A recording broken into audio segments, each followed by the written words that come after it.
Great, thank you. We have our final speaker, Chuchu, and Chuchu's work has always associated with the feeling of sickness. She studied the mechanism of pain when caused by viper, when she was a student with the Nobel laureate David Julius at UCSF, and then she moved on to study the mechanism of nausea under the supervision of Steve Lieblos at Harvard Medical School. And my personal opinion is that Chuchu is really the rising star of the field, and I hope you will agree with me after her presentation. Chuchu, please take away. Thank you. Thank you, Vivian. Thank you for the introduction. So my work focused on a very specific and distinct type of sickness behavior, which is nausea.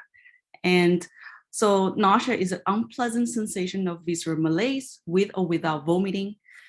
It is commonly caused by food poisoning, motion, pregnancy, cancer chemotherapy, and many other conditions.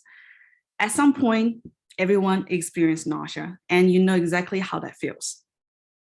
It is actually an evolutionarily conserved protective mechanism to get rid of ingested toxins. But in certain conditions, such as cancer chemotherapy, it became maladaptive, which compromised the life quality of the patients and one of the top reasons they cannot stick to treatments. And current anti-emetic drugs have only limited efficacy and often ineffective in many conditions. So you can really benefit from a mechanistic understanding of nausea to develop better treatment strategies. So the sensory pathways leading to nausea have remained mostly mysterious, with several routes possible. This includes the vagus nerve, which is a key body-brain connection that monitors the digestive, cardiovascular, and respiratory systems. Within the gastrointestinal tract, the vagus nerve detects gut hormones, nutrients, and organ distension, and potentially communicate with the enteric nervous system and enteroendocrine cells. And then we have the air postrema, which is a sensory organ within the brain that is directly accessible to peripheral circulation. Electrical stimulation of the air postrema induces emesis, and as a result, it is known as the chemoreceptor trigger zone for nausea for over 50 years.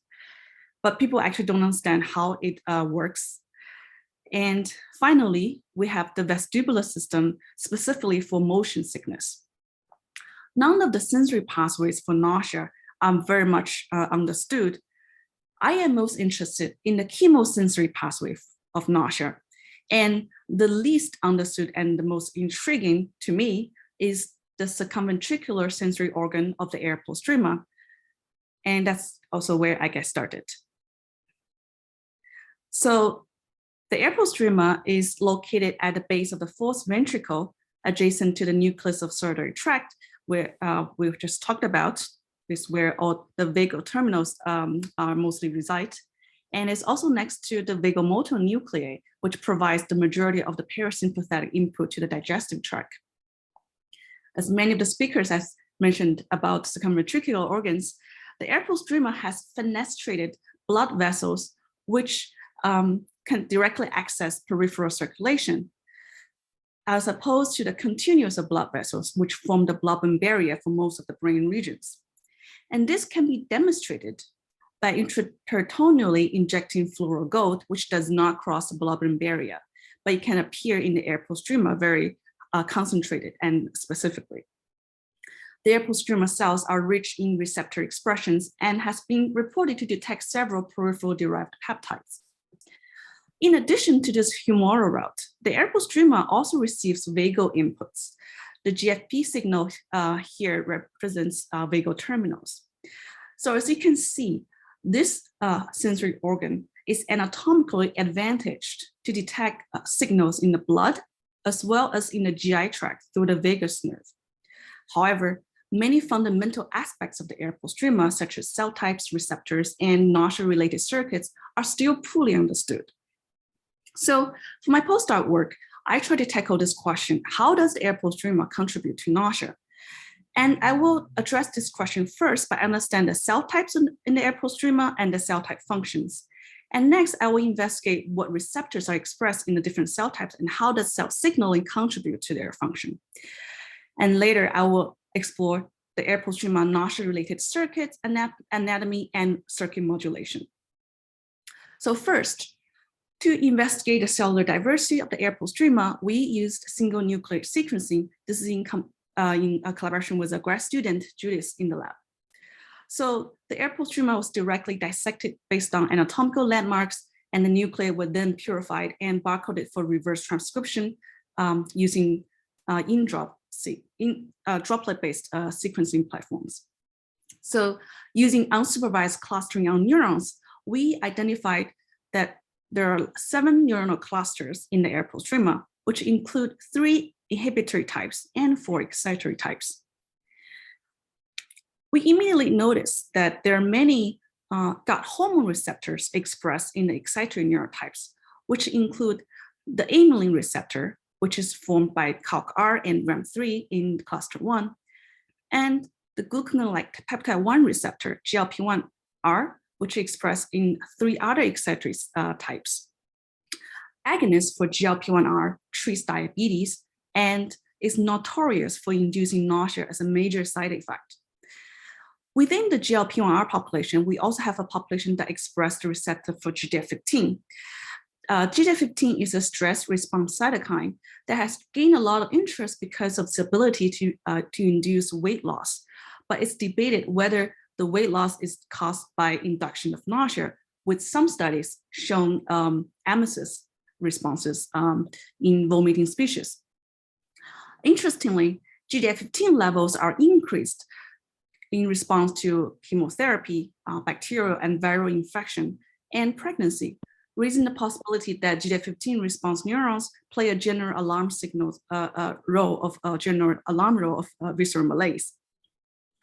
So I obtained CRE lines, including GLP-1R CRE and COX-R CRE, that covers almost the entire excitatory populations of the air postrema that allow me to study their functions. I also obtained generated CRE lines that allow me to access smaller populations in the air postrema. And the first question we ask is, which excitatory cell types plays a role in nausea? One of the manifestations of visceral malaise is learned avoidance behavior associated with ingested toxins. Mice do not vomit, but they can develop powerful aversion conditioned to human emetics, which can also be blocked by antiemetics. Briefly, mice will be exposed to a novel cherry or grape flavor, followed immediately by injection of emetic cues. When they're presented with the conditioned flavor again, it would avoid this flavor if it has previously experienced visceral malaise, like you would avoid a specific food that makes you throw up. And this is true for a range of nausea stimuli, such as cancer chemotherapy, drug cisplatin, GI irritant, lithium chloride, bacterial LPS, and the diabetes drug GLP-1R agonist, exendin 4. In this preference ratio plot that you will see a lot later, 0.5 and lower indicates avoidance behavior, while 0.5 and higher indicates preference. So we use chemogenetic approach to activate small excitatory neuronal clusters in the air postrema and ask which one of them conditions flavor avoidance. Chemogenetic activation of neurons marked by GLP-1R, GFRAL, SLC6A2, but not COX-R conditions flavor avoidance. And just to remind you that the air postrema excitatory neurons are largely divided into the GLP-1R and COX-R population, and only the GLP-1R and its subpopulations can condition flavor avoidance. In addition to causing behavior avoidance, nausea is often correlated with autonomic responses. So we measured physiological changes in response to stimulating the air postrema GLP-1R neurons. Optogenetic activation of GLP-1R neurons would cause an increase of blood pressure, an increase of heart rate, no change of respiration, and a complex change of gastric pressure, which includes an increase of tonic pressure and a decrease of phasic pressure. Activating smaller postrema neuronal subsets within a GLP-1R population would cause a very similar effect. So the air postrema is known to influence autonomic physiology, and but it's debated whether such effect is secondary to nausea. This data that I presented here show that at least the aversion promoting air postrema neurons can cause a coordinated response that include not only the behavioral, but also cardiovascular and gastrointestinal effects. We also test whether the aversion promoting air postrema neurons are required for poison responses. So we use a genetic ablation approach to ablate the air postrema GLP-1 neurons using diphtheria toxin receptor expression and injecting DT into the air postrema. The ablation is very specific and efficient in the air postrema without affecting most of the other areas that express GLP-1s, and such as the vagus nerve.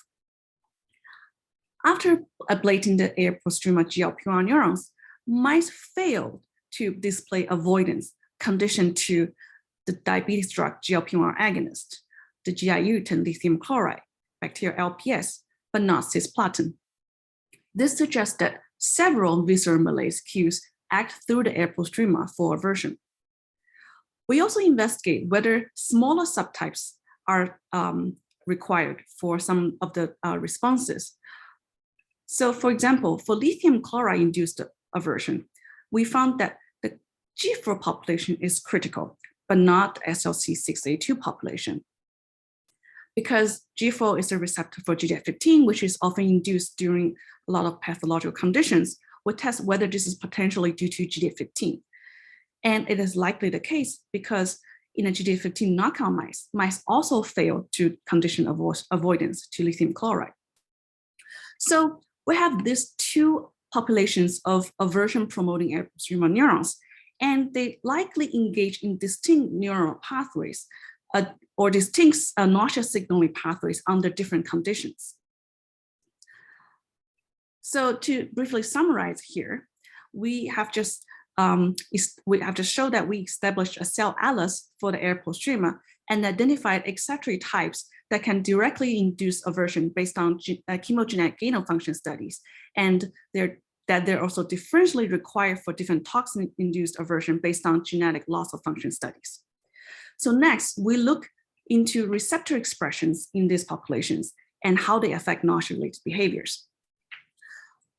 Because air postrema GLP-1 neurons detects GLP-1 agonist-induced aversion, we want to know whether the receptor itself plays a role. GLP-1 is a G-alpha-S coupled GPCRs that can engage cyclic AMP signaling pathway. So we use a genetically encoded single wavelength cyclic AMP sensor in the air postrema to detect GLP-1 activation. We dissociated air postrema neurons and applied exendin-4. And majority of the air postrema that also neurons that has a reporter for GLP-1R responded to exendin-4, while majority of the neurons marked by an orthogonal marker, CalCAR, does not. So indeed, these receptors can directly functionally detect GLP-1R agonist. So to test whether the receptor in the air postrema directly detects circulating agonists in vivo and condition avoidance, we use genetic knockout and rescue of the GLP-1R gene. So we have a condition rescue line, which is otherwise a GLP-1R global knockout, but you can induce the expression of GLP-1R by injecting a Cree into the air postrema so that you can only have GLP-1R expression in the air postrema. We also have a condition knockout line, which is otherwise a wild type like for GLP-1R expression, but it can induce the knockout of GLP-1R gene by injecting Cree into the air postrema. So we tested condition of avoidance behaviors in response to exendin-4 in these 4 different types of mice. So in mice that are either global knockout for GLP-1R or knockout specifically in the air postrema, mice do not develop avoidance behavior in response to GLP-1 agonist. And in mice which are either have wild type like GLP-1 expression or GLP-1 expression only in the air postrema, mice develop avoidance in response to exendin-4. So this suggests that the air postrema neurons could directly detect peripheral GLP-1 agonists to condition avoidance, and it is both sufficient and necessary. So we also actually controlled whether GLP-1 expression in the nodules could also be sufficient to drive avoidance behavior. And we found that rescuing GLP-1 expression in the nodules does not. So it's really sufficient and necessary in the air postrema. So what about other receptors that are also expressed in these aversion promoting neurons? Could we find novel signaling pathways that engage in these neurons? So by searching our transcriptome data, we found that the calcium sensing receptor is highly expressed in the aversion promoting neurons. And this in situ hybridization analysis also shows very specific expression in the air postrema. The calcium sensory receptor agonist, single-nucleus, is used clinically, but is known to induce nausea as a major side effect as well. We found that single-nucleus, the agonist for calcium sensory receptor, could activate air postrema neurons based on CFOS staining and behaviorally induce aversion in wild-type mice. And this aversion can be largely abolished when we ablate the GLP-1 population, which covers the calcium sensory receptor expressing neurons. So this shows that receptors engaging the aversion promoting neurons in the air postrema could indeed contribute to nausea, and this framework could be used to identify novel cues that signals nausea by targeting the defined air postrema neurons. So here we investigate the cellular physiology and signaling pathways that are relevant for nausea. And I was able to show that the air postrema neuron can directly detect humoral cues to induce aversion. And we can identify previously unknown nausea signaling pathways by targeting the receptor expressions. So next, we will look at circuit-based anatomy and modulation of air postrema neuron functions. To understand what downstream neural circuits are involved, we map projections of genetically defined air postrema neurons. The air postrema excitatory neurons project to multiple brain nuclei that control gastrointestinal functions such as the NTS and DMV, and also to regions that controls cardiovascular functions, including the retroventrolateral medulla and nucleus ambiguus. It also projects to the midbrain parabrachial nucleus. Richard Palmer's lab have shown that in the parabrachial nucleus, the CGRP positive neurons plays an essential role for general alarm and avoidance behaviors. The air postrema neurotypes that conditions avoidance behaviors send dense innervation to the CGRP positive regions of the parabrachial nucleus. In contrast, air postrema neurotype that does not condition avoidance innervate mostly the CGRP negative regions of the parabrachial nucleus. And this likely provide a circuit-based explanation for the behavior differences that were observed. We also mapped inhibitory neural projections in the air postrema, and we found that the inhibitory neurons have mostly local projections within the air postrema or to the nearby NTS. And this is intriguing because the functions of the air postrema inhibitory neurons are pretty much completely unknown. And this projection pattern suggests that they may play a role in modulatory role of the excitatory neurons and maybe even inhibit their activities to suppress nausea. We validate this anatomy-based observation with electrophysiology by expression channel rhodopsin in the inhibitory neurons and directly measuring inhibitory postsynaptic responses from air postrema excitatory neurons. Light evoke response can be abolished by GABA-A receptor antagonist by pupillin, suggesting this is indeed a GABA-mediated inhibitory response. So the air postrema excitatory neurons, majority of them receive direct inhibitory inputs from the air postrema inhibitory neurons, while some of the inhibitory neurons and nearby NTS neurons also receive the inhibitory inputs. So does this inhibitory inputs inhibit nausea-like behaviors? We chemogenetically activate all inhibitory air postrema inhibitory neurons, and we found that it neither induces preference nor avoidance. But when we pair the activation of inhibitory neurons with a stimuli such as GFRAL or lithium chloride, it then protected animals from developing avoidance behaviors. Interestingly, The air postrema inhibitory neurons also express a lot of gut hormone receptors, including the hunger hormone ghrelin receptor and the glucose-dependent insulinotropic peptide GIP receptor. GIP is a satiety hormone released after nutrient intake, and it has recently been discovered that GIP can suppress adverse nausea-like behaviors to GLP-1 agonists. And it can also reduce cancer chemotherapy-induced emesis in ferrets. But it is not clear how GIP can have such anti-emetic effects. We wonder whether we can find mechanistic basis for the anti-emetic functions of GIP. Using GIPR3, that express a reporter for the GIPR neurons, we use whole cell electrophysiology from brainstem slices to record the response in GIPR neurons. Perfusing GIP rapidly depolarized GIPR neurons, which is independent of any synaptic blockers, indicating a direct activation of GIPR neurons. Next, we ask whether we can find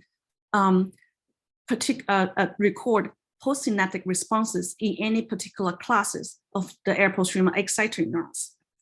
So we use whole cell patchwork recording from brainstem slices that also express a reporter for different subsets of air postrema excitatory neurons.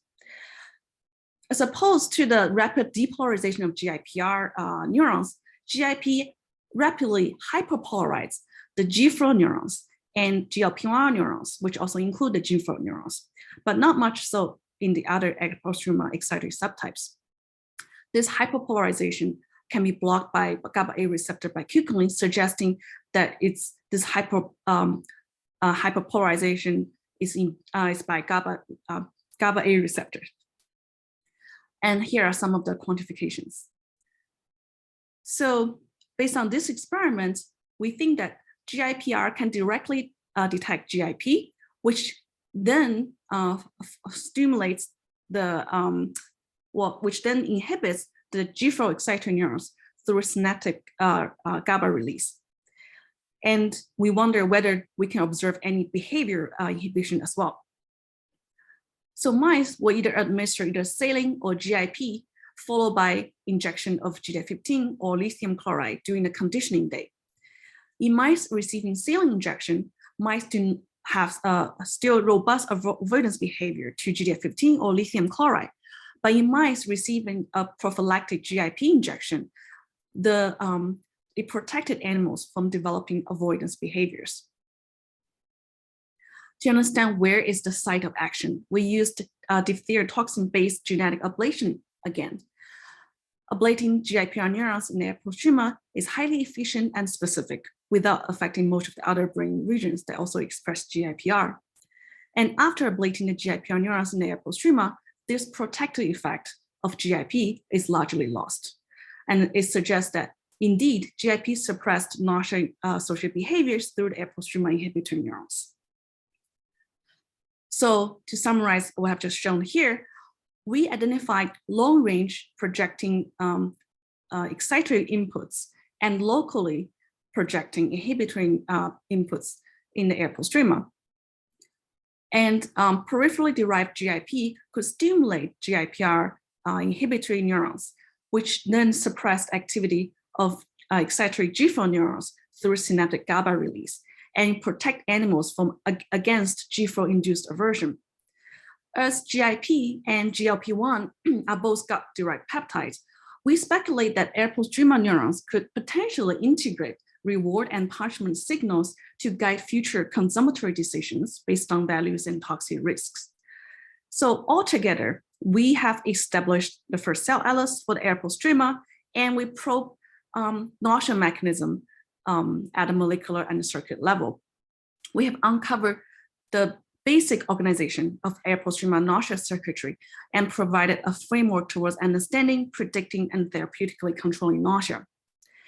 And in the future, I want to establish my independent research group to address one of the key gaps in knowledge in the field, which is what are the signaling cues for different nausea conditions and how they're detected. My vision is to combine molecular biology and system neuroscience approaches and integrate mouse genetics and vomiting animal models to identify signaling molecules, cell types, and neural pathways driving nausea and emesis. My research will contribute to our knowledge of the basic sensory logic of nausea and uncover endogenous signaling cues during disease conditions, leading to better treatment strategies. And with that, I would like to thank my mentor, Steve Lieblis, and people who have contributed to this work, including grad student, postdoc, and undergrad research assistant. And I will thank my collaborator, Frank and Charles Horn, and my funding source. I would like to, I welcome any questions. Thank you so much, Chuchu. We already have one question in the chat, and the question is very interesting. Why do pregnant women experience nausea without obvious exogenous stimuli? And are the toxin injection or the pregnancy-induced nausea controlled by the same population of the neurons? So I guess this question is really about there are many different stimuli can induce nausea. Are this population of neurons respond to all, and how to sort of how they duty divide. Yeah, great. Yeah, that's pretty much exactly the my future work trying to address. So nausea is mostly induced by two major, I think two major stimuli. One is external stimuli such as ingested toxins, like bacterial emetotoxins, viral, fungal, plant-derived emetotoxins. And there's also a mechanism that is driven mostly by internal signaling, such as pregnancy, radiation exposure, also even cancer chemotherapy. The signaling cues and neural pathways and cell types that involve are completely unknown under different conditions, and they could be the same, they could be different. We don't know we don't know the breadth of signaling sort of mechanism that can contribute to nausea, and I would like to kind of probe for nausea mechanism using different conditions and probes. And for pregnancy-induced nausea, I think it's very interesting from an evolution point of view, like what's the role of nausea? And there are some, I have some guesses, speculations, because I think food poisoning is, so first of all, pregnancy-induced nausea is most prominent in the first trimester, but not in the following, second, third, fourth trimester. And the first trimester really coincide with the critical period where fetus is developing, brain, limbs, and the most dangerous to the fetus development is actually food poisoning. And I think by having this nausea response, you're really careful about what you eat and avoid any potential dangers, weird flavors and things like that. So that's my hypothesis. But what's the signaling cues during this first trimester that induces nausea? I think it's a very important question, and I would like to find out as well. That's fantastic. And I wanted to thank everyone. Okay, we have one quick follow-up question. Do pregnant female rats or other vomiting animals experience nausea at early stage? Is this phenomenon conserved across species, basically? Right. So I would like to think that it's relatively human specific because it has not been reported for any of the other animals, including monkeys. It could be for two reasons. One is those animals do not have pregnancy-induced nausea. Second, we just don't really pay attention, so we don't know. And so we don't know, but I think most likely it's just never reported. Most likely it's only a human specific. So we have to kind of using human samples to study that. Yeah. Those are wonderful answers. And thank you so much for a beautiful talk. And thank you for everyone stick out to the last. And then hope you guys have a good rest of the week. And stay tuned for the future talk.